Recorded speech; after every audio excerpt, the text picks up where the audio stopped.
నమస్తే, welcome to యూఐటీవీ.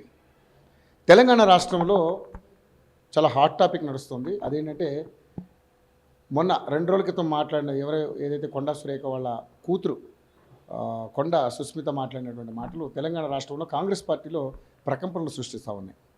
So మరి గతంలో కూడా ఆమె ఇలాంటి వ్యాఖ్యలు చేసినప్పుడు కూడా ఏదో మందలించి వదిలేశారు తప్పితే ఈసారి అంత ఈజీగా తీసుకునే పరిస్థితి కనపట్లేదని వాతావరణం అయితే కనపడతా ఉంది. ముఖ్యంగా ఈరోజు ఎక్కడైతే ఎమ్మెల్యేలు దాదాపు 20 మంది ఎమ్మెల్యేలు వీళ్ళ మీద ఈ అంశం మీద ప్రెస్ మీట్లు పెట్టి మాట్లాడడం జరిగింది.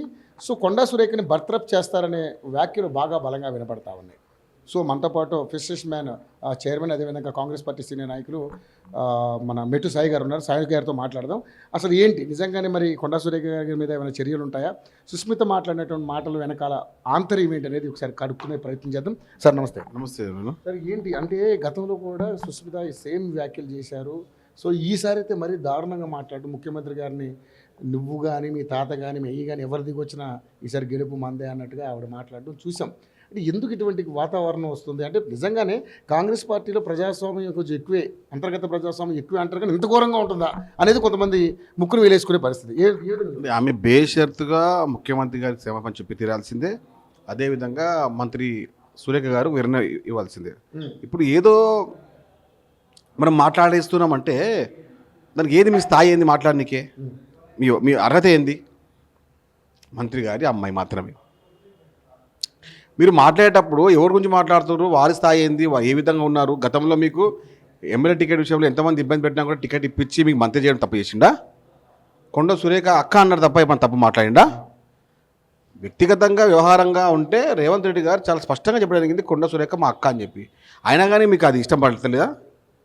రాజకీయంగా మీకు ఎన్ని ఇబ్బందులు ఉన్నా కొండ సురేఖ వరంగల్కి చాలా సేవ చేశారు, గతంలో మంత్రి చేశారు కాబట్టి ఎమ్మెల్యే టికెట్ ఇస్తామని చెప్పి ఎవరు వద్దన్నా కూడా చాలామంది ఇబ్బంది పెట్టినా కూడా టికెట్ ఇచ్చడం జరిగింది, మంత్రి చేయడం జరిగింది. అది ఇక్కడ ఇప్పుడు ఎందుకు మీరు 2018లో పరకాల నుంచి పోటీ చేశారు, మళ్ళీ అక్కడ టికెట్ కాకుండా మళ్ళీ వరంగల్ నుంచి ఇచ్చారు.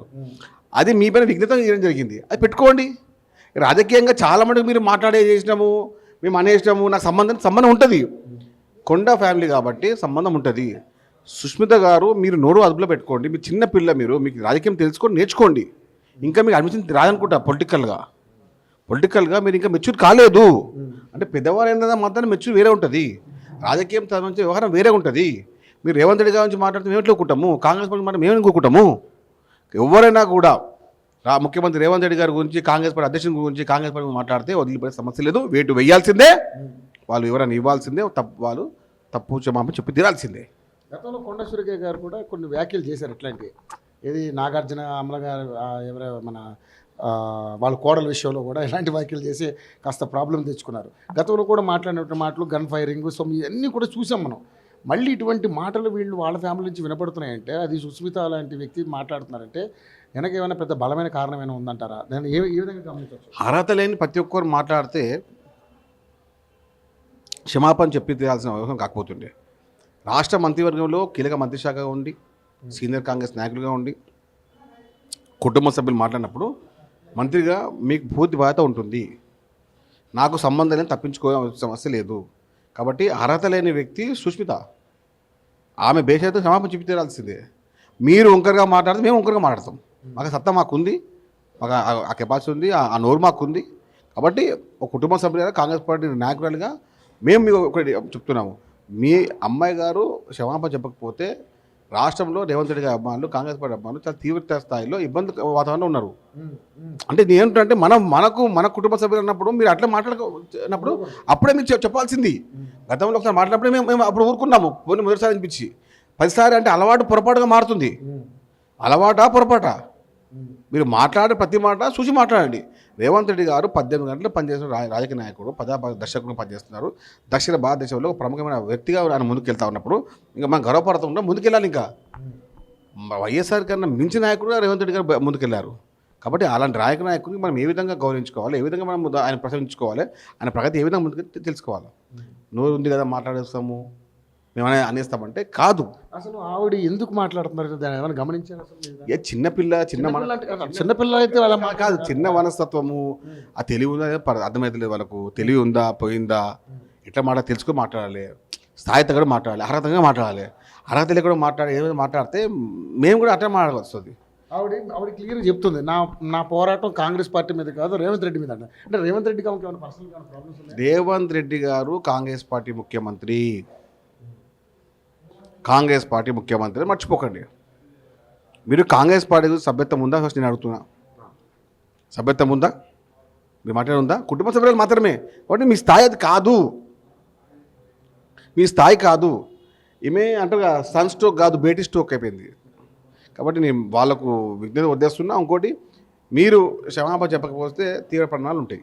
ఓకే, కానీ ఈ అంశాన్ని దృష్టిలో పెట్టుకుని మరి వాళ్ళు గతంలో చేసిన వ్యాఖ్యలకి ఇప్పుడు చేసిన వ్యాఖ్యల మీద యాక్షన్ ఉంటుంది అని చెప్పేసి చాలామంది మాట్లాడుతూ ఉన్నారు. ఈరోజు సిఎల్పిలో కూడా ఈరోజు చాలా ప్రెస్ మీట్లు జరిగాయి, అందరూ కూడా ఎమ్మెల్యేలు అంతా కూడా. సో ఏంటి బర్తరఫ్ చేసే కార్యక్రమం ఉందా అంటే బయట బాగా వైరల్ అవుతుంది, కొండా సురేఖ పోస్ట్ ఊడిపోతుంది అనే దాని మీద ఉన్నారు. నేను ఏమంటున్నా అంటే, మీరు మాట్లాడే వ్యవహారము మీ వివరణ సంతృప్తిగా లేకపోతే, క్షమాపణ చెప్పకపోతే వేటు వేయాల్సిందే. రాజకీయంగా కాంగ్రెస్ పార్టీకి ఇబ్బందికర వాతావరణం ఏర్పరుస్తామంటే ఊరికి పద్ధతి లేదు. ముఖ్యమంత్రి గారి పైన ఒంకరిగా మాట్లాడితే ఊరికి పద్ధతి లేదు. అది ఎవరన్నా కానీ, ఇప్పుడు గతంలో మీరు చూడొచ్చు, చిన్నారెడ్డి గారికి నోటీస్ జరిగింది, జక్కిడి ప్రభాకర్ గారు సస్పెండ్ చేయడం జరిగింది, కత్తి వెంకటస్వామిని. మరి దీనికి కొత్తగా దీనికి ఓసీ బీసీ అని చెప్పి ఒక పెద్ద రిమార్క్ అని చెప్పి కొంతమంది బీఆర్ఎస్ కుక్కలు మరుగుతూ ఉన్నాయి. జంగిలీ కుక్కలు, పనికిరాని కుక్కలు, వీధి కుక్కలు, పేమెంట్ బ్యాచెస్. వాళ్ళకు ఏదో పండుగ, రేవంత్ రెడ్డి గారి వాళ్ళ పండుగ. వాళ్ళు చెప్తున్న పేమెంట్ బ్యాచెస్. మీరు ప్రతిరోజు రేవంత్ రెడ్డి గారి గురించి ఏదో ఒకటి మాట్లాడే వ్యవహారం కదా మీది. రేవంత్ రెడ్డి గారు ఒక వ్యక్తిగతంగా, రాజకీయంగా ఒక సమర్థమైన నాయకత్వము. రేవంత్ రెడ్డి గారి గురించి మాట్లాడే ఎవరికి లేదు. దక్షిణ భారతదేశంలో ఉన్న 6 మంది రాష్ట్రాల ముఖ్యమంత్రుల్లో రేవంత్ రెడ్డి గారి ప్రథమ స్థానము. అందరికి తెలిసే విషయము. రాజకీయ లక్షణాలకు, రాజకీయ వ్యవహారాలకు, రాజకీయ సమీకరణాలకు, రాజకీయ దూరదృష్టి వ్యవహారాలకు, కార్యక్రమాలకు ఆయన మరొక పెట్టింది పేరు వైఎస్ఆర్ని మించిన నాయకుడు. కాబట్టి మన నాయకుడు ఇంత పెద్ద నాయకుడు అవుతున్నప్పుడు మనం గర్వపడాలా, మనం గొప్పగా చెప్పుకోవాలా.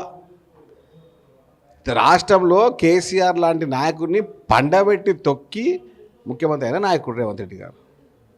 బొందబెట్టి కేసీఆర్ని బొందబెట్టి ముఖ్యమంత్రి అయిన నాయకుడు.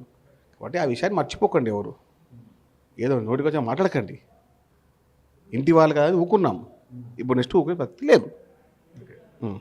సో చూశారు కదండి, మొత్తానికైతే కొండా సురేఖ కూతురు ఎవరైతే సుస్మిత గారి వ్యవహారం చిలికి గాలివానగా మారుతూ ఉంది. సో పరిస్థితి చేదాటిపోయే పరిస్థితి కనపడుతుంది. కాబట్టి కంపల్సరీ బేషరతుగా సుస్మిత గారు, అదేవిధంగా కొండా సురేఖ గారు కంపల్సరీ ముఖ్యమంత్రి రేవంత్ రెడ్డి గారికి క్షమాపణ చెప్పాల్సిందే. చెప్పని పక్షంలో కంపల్సరీ బర్తరఫ్ వెయిట్ అనేది కొండా సురేఖ మీద ఉండే అవకాశం ఉన్నట్టుగా కూడా సాయి గారు చెప్పడం జరుగుతూ ఉంది. ఏదేమైనప్పుడు కూడా ఒక ముఖ్యమంత్రి స్థాయిలో ఉన్నటువంటి వ్యక్తిని, అంటే సభ్యత్వం కూడా లేనటువంటి వ్యక్తి ఇలా మాట్లాడడం కరెక్ట్ కాదు అంటూ మరి సాయి గారు చెప్పడం జరుగుతూ ఉంది. మరి చూద్దాం ఏం జరగబోతుంది అనేది వాటర్ స్టూడియో.